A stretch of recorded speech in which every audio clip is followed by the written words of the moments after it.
अस्सलाम वालेकुम everyone, welcome to HT math tutorials. Solid mechanics के एक और लेक्चर के साथ मैं हूं हसन दानिश। आज के लेक्चर में हम एक रिजल्ट को प्रूफ करेंगे। वो रिजल्ट ये है कि principal directions are orthogonal if principal stresses are different. Video को स्टार्ट करने से पहले मेरे इस चैनल को लाइक और सब्सक्राइब जरूर करें और वीडियो के एंड में कमेंट्स करना ना भूलें। अब रिजल्ट 2 में हम ये प्रूफ करेंगे कि प्रिंसिपल डायरेक्शन ऑर्थोगोनल्स होती हैं अगर उनकी प्रिंसिपल स्ट्रेसेस डिफरेंट हो। चलिए आए अब हम इसको प्रूफ करते हैं। कंसीडर करते हैं हमारे पास coordinate axis O x1 x2 x3 है और इस कोऑर्डिनेट एक्सिस के अंदर एक बॉडी फर्ज करते हैं जिसका वॉल्यूम V और सरफेस S है। नाउ कंसीडर करते हैं एक पॉइंट जो कि इंक्लोज्ड है इस स्मॉल एरिया ds में। अब हमें इस पॉइंट पर प्रिंसिपल डायरेक्शन मालूम करनी है। जैसा कि आपको पता है कि प्रिंसिपल डायरेक्शंस वो डायरेक्शंस होती हैं जिसमें स्ट्रेस वेक्टर और unit outward normal vector collinear बन जाते हैं। अब इस फिगर में स्ट्रेस वेक्टर और unit outward normal vector collinear है, तो हम इस डायरेक्शन को प्रिंसिपल डायरेक्शन कहते हैं। तो इस प्रिंसिपल डायरेक्शन के लिए जो फार्मूला होगा वो ये होगा, stress vector Fi is equal to sigma times unit outward normal vector Ni and call it equation number 1। इस इक्वेशन नंबर 1 में हमने कोलिनियर वेक्टर की डेफिनेशन यूज की है where sigma is the principal stress value। और हमें ये भी पता है कि स्ट्रेस वेक्टर और स्ट्रेस टेंसर के दरमियान जो रिलेशन होता है इसको हम इस तरह से देते हैं, stress vector Fi is equal to stress tensor sigma ij times normal vector Nj and call it equation number 2। Now comparing equation 1 and equation 2 we get this, sigma ij times nj equal to sigma ni and call it equation number 3। और हमें ये भी पता है कि हम कोई भी रूट सिग्मा के करस्पॉन्डिंग 3 डायरेक्शन कोसाइन को इसके फेस की नॉर्मल डायरेक्शन में ले सकते हैं। जैसे अगर हम रूट सिग्मा 1 लें तो इसके नॉर्मल डायरेक्शन के फेस के करस्पॉन्डिंग हमें 3 डायरेक्शन कोसाइन मिलेगी जो कि ये है Ni1। Here I is running index. अब वो 3 डायरेक्शन हमारे पास कौन कौन सी होगी, N11, N21, N31। इसी तरह से सिग्मा 2 के करस्पॉन्डिंग हमें 3 डायरेक्शन कोसाइन मिलेगी, N21, N22, N23।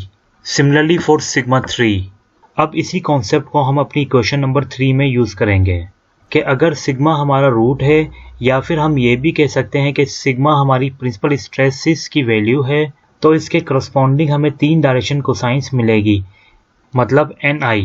नाउ अब फर्ज करते हैं कि sigma 1, sigma 2, sigma 3 3 different principal stresses हैं और हर रूट के करस्पॉन्डिंग हमें 3 प्रिंसिपल डायरेक्शन मिलेगी, मतलब सिग्मा 1 के करस्पॉन्डिंग हमें प्रिंसिपल डायरेक्शन Ni1 मिलेगी। Here I is running index जो कि ये होगी N11, N21, N31। इसी तरह से सिग्मा 2 के करस्पॉन्डिंग हमें प्रिंसिपल डायरेक्शन Ni2 मिलेगी जो कि ये होगी N21, N22, N23।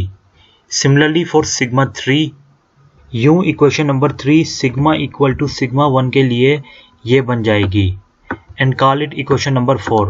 Equation number 3 में हमने सिग्मा की जगह पे सिग्मा 1 पुट किया है और Ni को Ni1 से रिप्लेस कर दिया है और Nj को Nj1 से रिप्लेस कर दिया है, क्योंकि हम सिग्मा 1 के करस्पॉन्डिंग प्रिंसिपल डायरेक्शन मालूम कर रहे हैं। इसी तरह से जब हम sigma equal to sigma 2 equation number 3 में पुट करेंगे तो हमें ये मिलेगा and call it equation number 4। and similarly for sigma equal to sigma 3 and call it equation number 6। अब हम यहाँ पर कोई भी 2 इक्वेशंस को लेकर ये प्रूव करने की कोशिश करेंगे कि इनकी प्रिंसिपल डायरेक्शंस ऑर्थोगोनल होती हैं। इसके लिए हम इक्वेशन नंबर 4 और इक्वेशन नंबर 5 को सॉल्व करते हैं और ये शो करते हैं कि इनकी प्रिंसिपल डायरेक्शंस परपेंडिकुलर हैं। अब इक्वेशन 4 और 5 की लेफ्ट हैंड साइड को सिमिलर करने के लिए हम इक्वेशन 4 को Ni2 से मल्टीप्लाई कराएंगे और इक्वेशन 5 को Ni1 से मल्टीप्लाई कराएंगे and we get this equations and call it equation number 7 and equation number 8। अब इन दोनों इक्वेशंस को हम तभी सॉल्व कर सकते हैं अगर हम इनकी लेफ्ट हैंड साइड को सेम कर दें। इसको सेम बनाने के लिए अगर हम इक्वेशन नंबर 7 को देखें तो यहाँ पर ij हमारे 2 डमी इंडेक्स है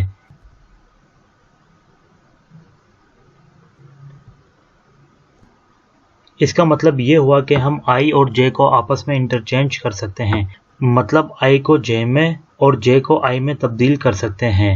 on the left hand side of equation number 7 so we get this. और हमें ये भी पता है कि स्ट्रेस टेंसर सिमेट्री होता है, मतलब sigma IJ equal to sigma JI, which implies that sigma ij ni1 nj2 equal to sigma 1 ni1 ni2 and call it equation number 9।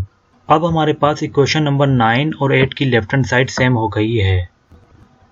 So subtracting equation 9 from equation 8 and taking common ni1 ni2 on right hand side we get this equation। अब यहाँ sigma 1 और sigma 2 equal नहीं हो सकते क्योंकि ये different principal stresses है, इसलिए sigma 1 minus sigma 2 is not equal to 0, which implies that sigma 1 is not equal to sigma 2 and these two principal direction becomes 0, which implies that ni1 perpendicular to ni2 and call it equation number 10।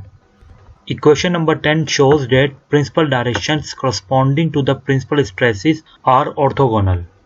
और इसी तरह से जब हम equation 1 और equation 3 को solve करेंगे तो we can show that ni1 ni3 equal to 0, और जब हम इक्वेशन 2 और इक्वेशन 3 को सॉल्व करेंगे तो we can show that ni2 ni3 equal to 0।